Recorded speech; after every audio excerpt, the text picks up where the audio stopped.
today, I think, is like my favorite week of all the school year. You guys get to celebrate being at a Catholic school. Isn't that really cool? Every Catholic student in the whole country is doing stuff like this whole week, celebrating getting to go to a Catholic school. You guys are so lucky. You're so blessed that your parents do this, that you get to come here. Catholic schools are really special. So what I'm going to talk about today is what Miss Moss talked about, is how we can learn at our Catholic schools what God has asked. But the first word I want you to learn, ready? Let's see if you can listen. Vocation. You say vocation? Yeah, not vacation. Not vacation. I love vacation, but we're talking about vocation. Okay? Has anyone ever heard that word before? You heard it? What does it mean? You don't know, but you've heard it? Has anyone ever heard it? What does it mean? All right. So vocation is very easy. Vocation is what God is asking and calling each of us to do in our life. So our vocation is to be a good, holy person, to listen to God, be nice to our friends, help each other out. And when you have a vocation, what's the word again? Vocation. When you have a vocation, there's 3 types of vocation. And that's why I got these silly tools. Okay? So there's 3 types of vocation. So the first vocation are people who get married. Now, you don't really get a hammer when you get married, do you? Did you get a hammer when you guys got married? No. This should just help us remember. So what's the first one? Marriage. You hold that? Don't hurt it. This is right there. So that's the first one. The second one, ready? This is a shovel, but silly. This is for people who are not married. It's called single life. Can you say single life? Single life. Hold that. Okay? And the last one, what is this really? Screwdriver. The last one is to talk about religious life. What are some religious lives that you guys know of? Anyone know? You don't know? Who's someone that you guys have a religious life? A nun? Yep. Who else? A priest. Can you hold my screwdriver? Got it? Don't break anything in the floor. Alright.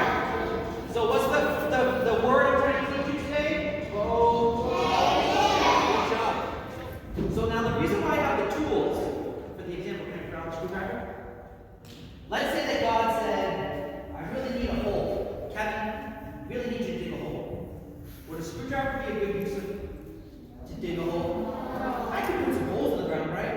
I could poke the dirt. I could probably dig a little bit. But could I dig a 5-foot hole with it? No. I could put holes in it, but it wouldn't work very well. If I grabbed that hammer, I said, all right, God, I'll dig a hole for you. Would a hammer work? Could I put some holes in the ground?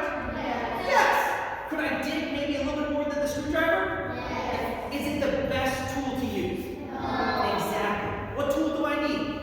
A shovel. Thank you. I need a shovel. So God has this plan for you. He's going to give you a tool. And it might be to be a priest or a sister. It might be to be single. It might be to get married. Whatever it is, all of those tools are extremely important. And each tool does things slightly differently, and that's okay. But we need each of those tools to help spread the news about God, to help make our place a great place. Without the screwdriver, without Father Don, we don't have any priests. We don't really have churches then. We really need Father Don. I can't do his job. Can Father Don be married in my house and raise my children? No, he's a priest. So that's why I have these tools. So our magic word today is vocation. There's how many types of vocations? 3. So our first one is married. Our second one is single. And our third one is religious. Now, what I want you to remember a couple of things. Ready? 1. None is better than the other. All of them are very, very important. 2. What God is asking you to do, might be different than what God's asking you to do, or what God asking you to do. Does that make sense? How many people like music? What are some musical instruments you have in bands? Piano. Piano, guitar, violin, Trumpet. You need a microphone, yes? Drums. A flute. Cello. Same joke every time. Ukulele. That's awesome. So now, imagine if we had a concert and the only instrument being played was just drums.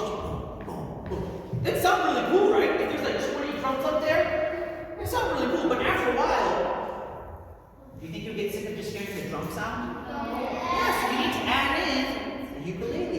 You gotta add in the trumpet. Same thing with all of our vocations. We each have a part in God's plan. We each are helping to spread the news about God. We're each helping to make the world a better place. And if we were all priests, if we were all screwdrivers, I think after a little while it would get a little boring and not as exciting about the same way. That's why we need all these tools. If you had to build something and you only had one tool, would you make it very far? No. You need all the tools. So, I can let you guys ask a question in 2 minutes. I had one student ask a question earlier I want to explain. Someone said, why does God make someone get married? Okay? So, what's important to know right now, God doesn't make us do anything. You get to choose what you do. God won't come down one day and be like, what's your name? Lucy? Can I use you for an example? Alright. God won't come down one day and be like, Lucy! It's me, God. Lucy, you have to become a nun. Lucy, you have no choice. God doesn't work that way, okay? Lucy's going to get to choose what she does. But as Lucy gets older, as Lucy gets into middle school, high school, maybe goes to college, Lucy's going to notice some things when she says her prayers every night. She goes to church every Sunday. So when Lucy is talking with God and praying about things, God might kind of give some little hints. Maybe Lucy really likes being around the sisters. Maybe Lucy really likes being at church. There's going to be these little hints, like clues. And Lucy's going to start thinking like, I wonder if God's giving me little hints. That's very different than God coming down and saying, Lucy, you have to do this. Does that make sense? So as you guys get older, one thing you can do to figure out your vocation is to just ask God. When you pray, you can say, God, what do you want me to do? And I guarantee, maybe not every prayer, but every once in a while, God will give you a little hint. He'll give you some clues. Just like in school. Miss Woods teaches you a new math problem. Does she give you every single answer when it's time for the test? No, because then you didn't really learn it, right? She's going to teach you it, show you it, work with you, then step away. Then check back in, and then let you figure it out on your own. God works the same way. God's going to check in with you, give you little clues, maybe answer a prayer. Maybe someone in your family is going to say something, like, where did that come from? Maybe God was trying to help that person to say something to you. So as you get older,